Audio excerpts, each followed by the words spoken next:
I still feel the chill from that night as though it's been frozen into my bones. Every detail is etched so deeply into my mind that no amount of time can erase it. It's been nearly 2 years, but not a day goes by when I don't think about it. Even now, just writing this feels like revisiting a nightmare. But I have to tell someone. I have to get it out of my head. It was a cold, early Sunday morning. I had plans to meet my friends for breakfast.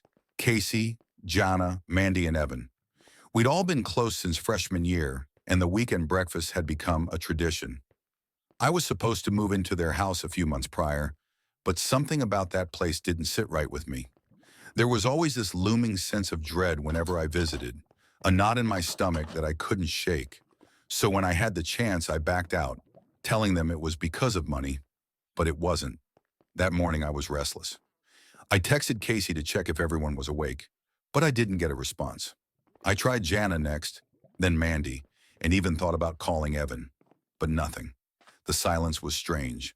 We'd been planning this breakfast since Friday. A gnawing sense of unease settled in my gut, but I brushed it off. Maybe they were all still getting ready. I jogged to their house. It wasn't far from my dorm, and the streets were eerily quiet. When I got there, I knocked on the door. No answer. I knocked again, louder this time, but still nothing. After the third time, I decided to use the key they'd given me. As soon as I opened the door, a wave of metallic, sour air hit me like a wall. I remember feeling my throat tighten, but I pushed the sensation down and stepped inside. The house was silent, too silent.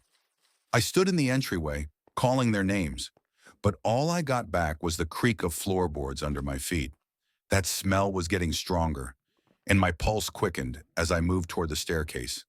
The moment I reached the top, I saw her, Mandy, lying halfway out of her bedroom door, her body crumpled, her skin pale. Blood had soaked through her clothes and was pooling around her. For a second, I couldn't move. It was as if the air had been sucked out of my lungs.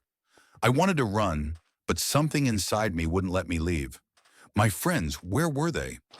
I bolted up to Casey's room, my heart pounding so hard I could feel it in my throat. I shoved the door open, and what I saw still haunts me. Blood everywhere. The walls, the bed, the floor. It was like stepping into a nightmare, something too horrific to be real. I didn't need to look closely to know that no one in that room was alive. Without thinking, I turned and ran. I ran so fast I don't remember much except the sound of my footsteps pounding against the pavement, the burning in my chest, and the icy wind slicing through the November morning. By the time I reached my dorm, my body was shaking uncontrollably. I grabbed my phone to call the police, but then I froze. What if they thought I did it? I was the last person to see them. I had a key to the house, and I found them. I'd watched enough crime shows to know how this would look. Panic gripped me harder than ever. My mind raced, but I couldn't think straight. I told myself I'd call later, but deep down I knew I wouldn't.